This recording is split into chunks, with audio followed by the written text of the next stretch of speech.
The sky above northern France was a deep, cold blue that morning.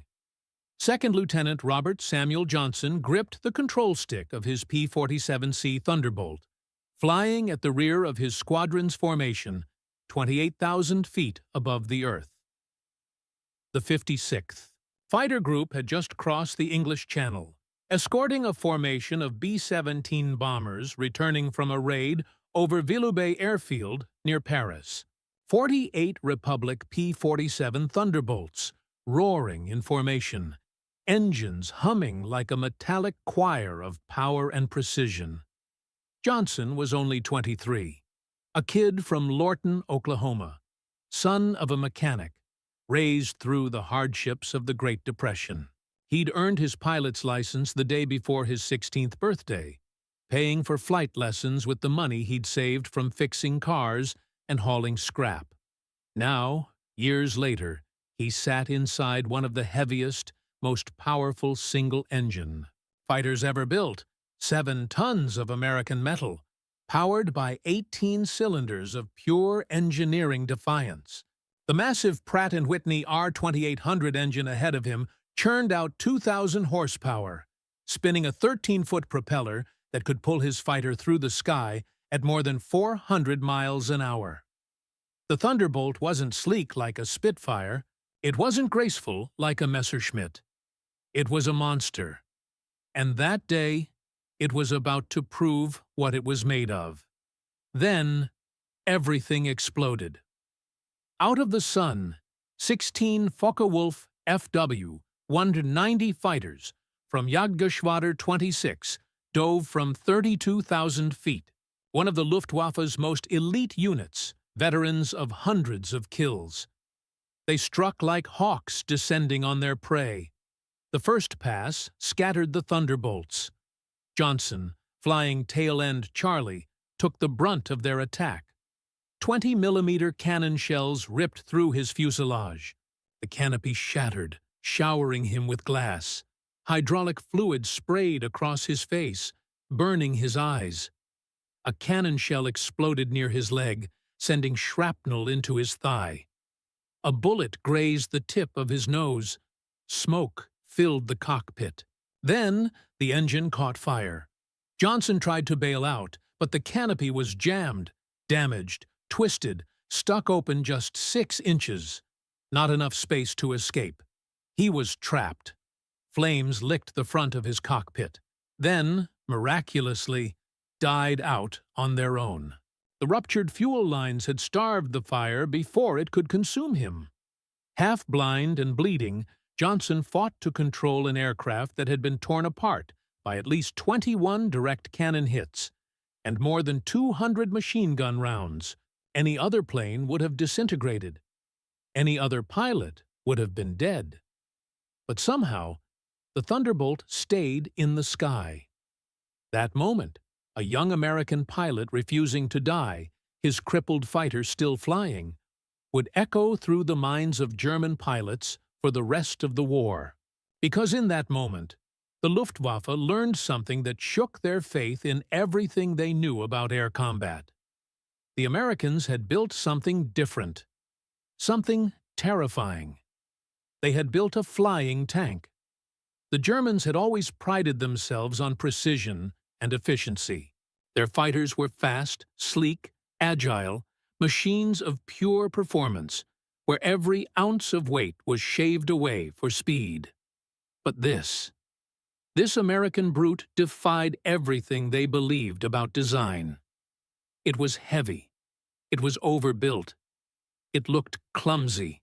Yet it refused to die. That day in 1943, over France, the P-47 Thunderbolt rewrote the rules of air combat. The Thunderbolt had entered service in late 1942.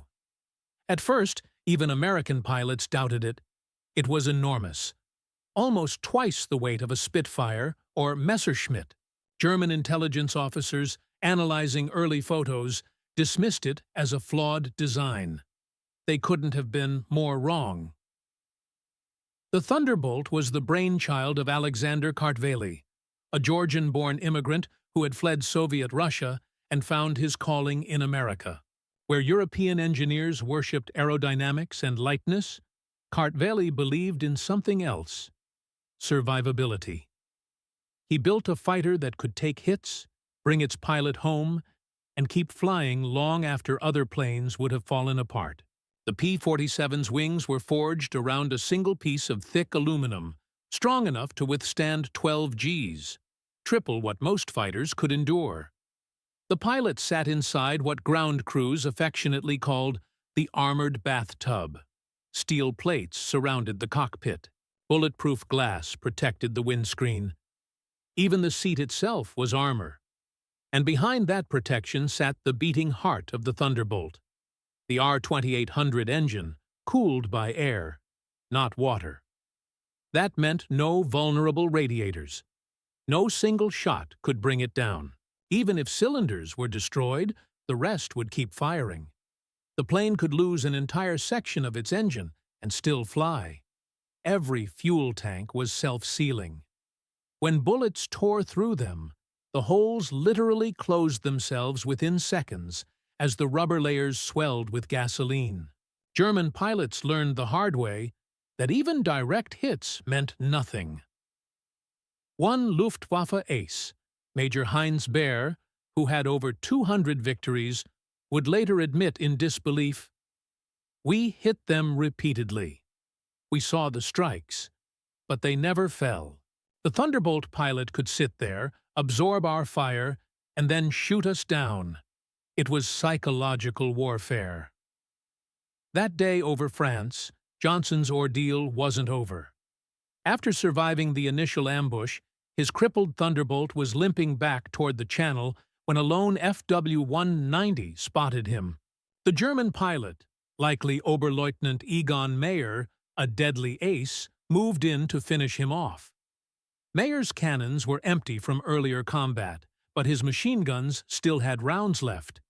He made one pass, then another, riddling Johnson's plane with more holes. Johnson couldn't see, couldn't aim. He just swung the damaged fighter side to side, trying to stay alive. Mayer made a third pass. Still, the Thunderbolt refused to fall.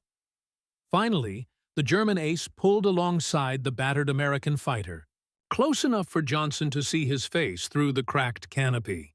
Mayer looked at him, this bloodied, burned, half-blind American kid, and simply saluted. Then he turned and flew home. Johnson somehow managed to reach England. His landing gear, against all odds, still worked. Ground crews counted over 200 bullet holes, 21 cannon hits, and half the fuselage shredded. Yet the aircraft had brought him home. That story raced through Allied air bases like wildfire. It wasn't just legend, it was proof. Proof that the Thunderbolt could take anything the enemy threw at it. The Luftwaffe, once the most feared air force in the world, began to face a new kind of fear. Not of losing, but of being powerless. They could hit the Thunderbolt, burn through their ammo, and watch it keep flying. It was a psychological defeat they couldn't shake. German intelligence reports captured after the war showed their growing desperation. Commanders warned pilots not to assume that a smoking Thunderbolt was destroyed.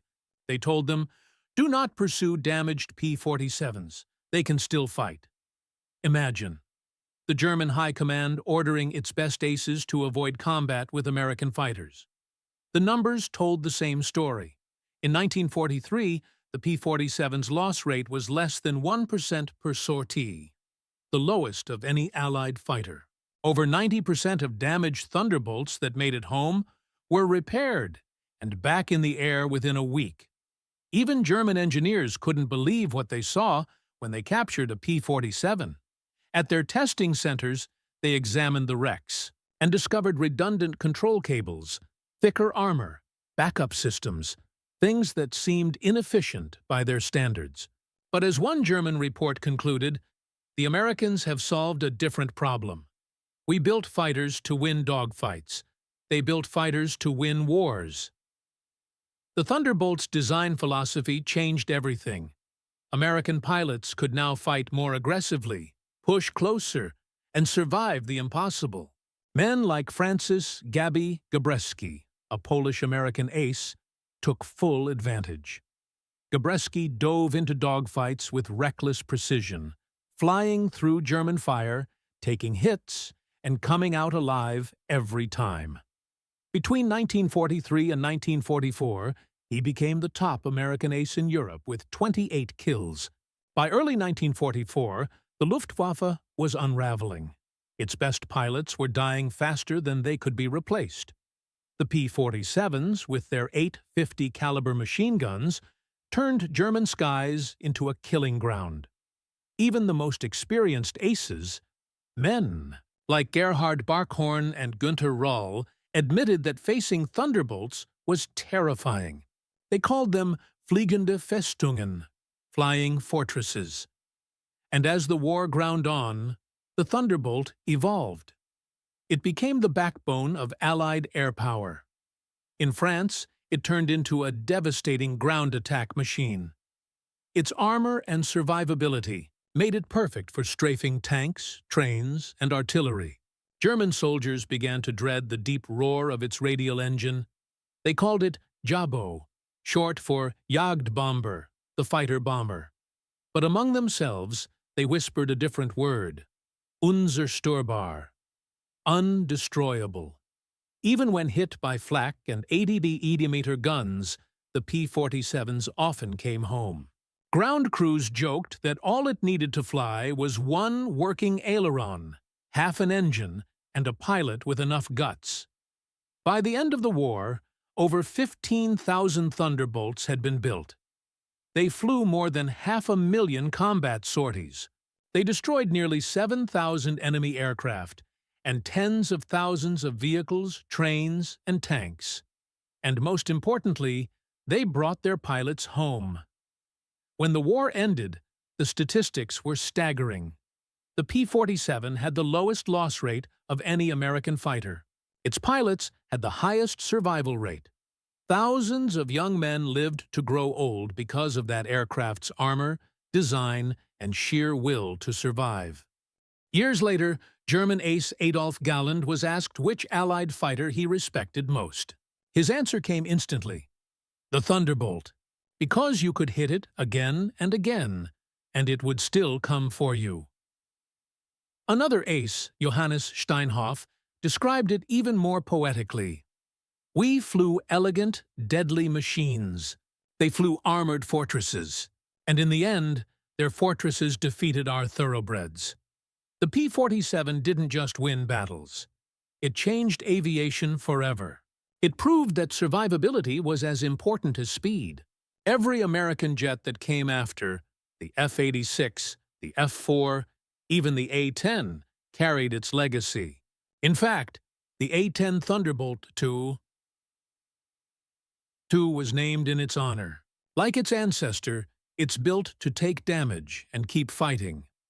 In 1961, at a reunion of P-47 veterans, Colonel Hubert Zemke, commander of the 56th Fighter Group, stood before thousands of men who had once flown those indestructible jugs. He looked at them and said, "We didn't fly the fastest. We didn't fly the prettiest. But we flew the fighter that brought us home.